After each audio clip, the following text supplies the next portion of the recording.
Philly, son. Diggity dun dun dun dun dun dun. They wanna pack. Some live effect. Hello, my name is Dr. Up Your Ass. What you have just seen are serial killers, but they are not true. Obviously, serial killers are people with problems. To fulfill needs or pleasure, they murder. You know, murder is the worst action that one person can do to another. If it isn't for sexual desire or the thrill, it's because the killer has voices. Seeks vengeance for unexplainable reasons or has a bad headache. Yeah, you know. Serial killers aren't the glossy-eyed, greasy-smelling people we usually think of. Instead, they could be your next-door neighbor, someone walking down the street, or even a member of your own family. The usual stereotype of a suspicious man in the spooky house is rarely true.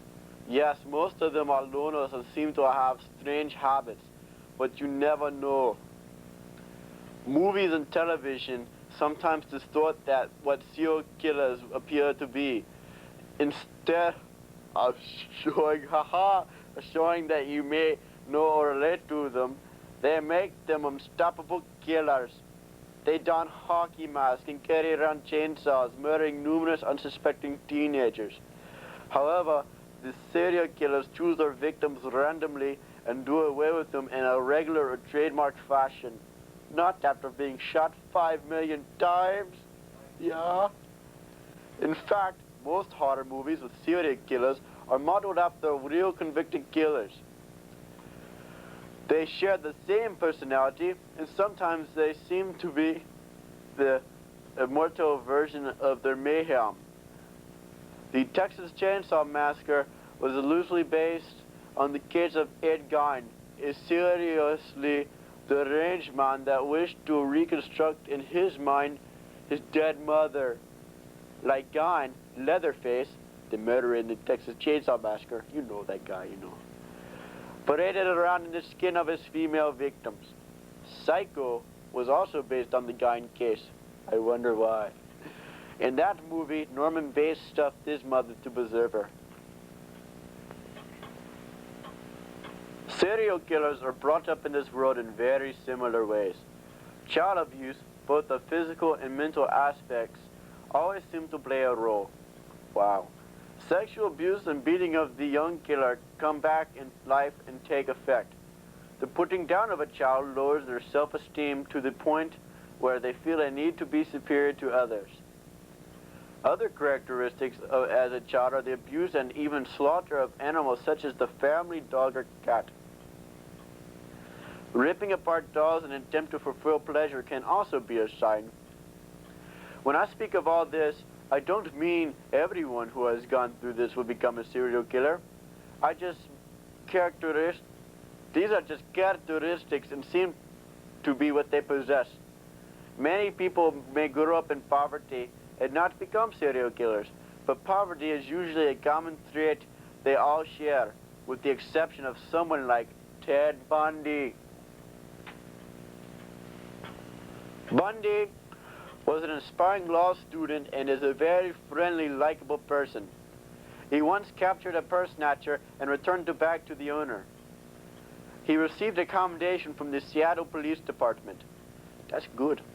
During the summer of 1970, he saved a 3-year-old child from drowning. Ironically, he worked on Seattle's crisis clinic hotline. Bundy is believed to have killed dozens of young women across 4 states. He was finally picked up by the Pensacola police, I didn't say Pepsi-Cola, and later sentenced to die because of his Florida murders. His failure in life can be summed up by saying that he's gone straight in life and would have been very successful, you know. His tremendous charm was misused. Capturing women and killing them was his talent and could have helped him to be lawyers when he wanted to come out. Does that make much sense at all to you? No, it doesn't to me. But I'll go on anyways. His tremendous charm was misused, is all I'm trying to say. Got it. His exceptional charm was channeled in the wrong direction, enabling him to make his mark in history as one of the all-time biggest serial killers ever known. Yeah. Fade in. Serial slayers killed in outburst. Richard Speck is a fine example of this kind of thing. Mass murder of 8 Chicago nurses on a warm summer evening was a display of how a person can go over the edge with a sudden explosion of terror. He took each nurse one by one to back room and killed them. One nurse, however, managed to survive by hiding under a bunk bed.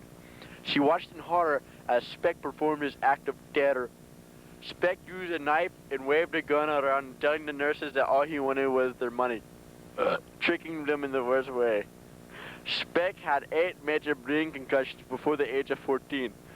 After he was captured for his mass destruction of lives, an EEG showed he wasn't playing with a full deck of cards for his age.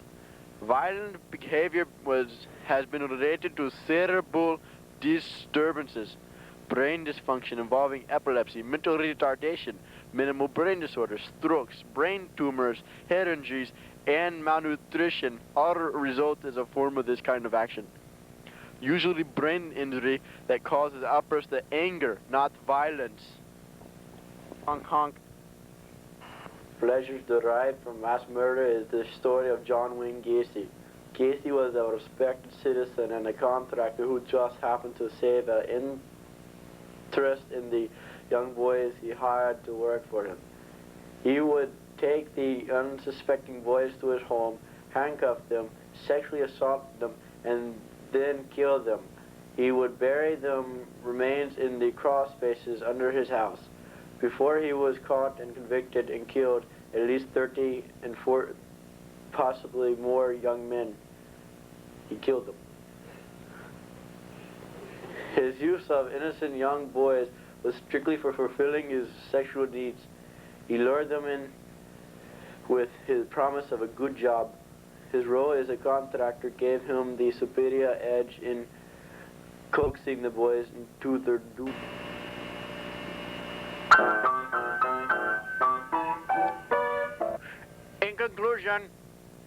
In conclusion, the psychological presence of abuse and the need to receive certain desirable pleasures is a common thread in most serial killers. Many other killers, such as Edmund Kemper, dismantle women and have sexual intercourse with what's left. Gross. Son of Sam, David Berkowitz, claimed a dog told him where to go and kill randomly. He's crazy. Recently, Jeffrey Dahmer's reign of homosexual cannibalism was uncovered. What a combination. The Hillside Strangler horrified Los Angeles into a frenzy by picking up victims and dumping them into hillsides after killing them. Ooh. James Rubart killed his mother, his brother, and his brother's entire family because he thought they were against him. He killed 11 family members in all. Not a tight family.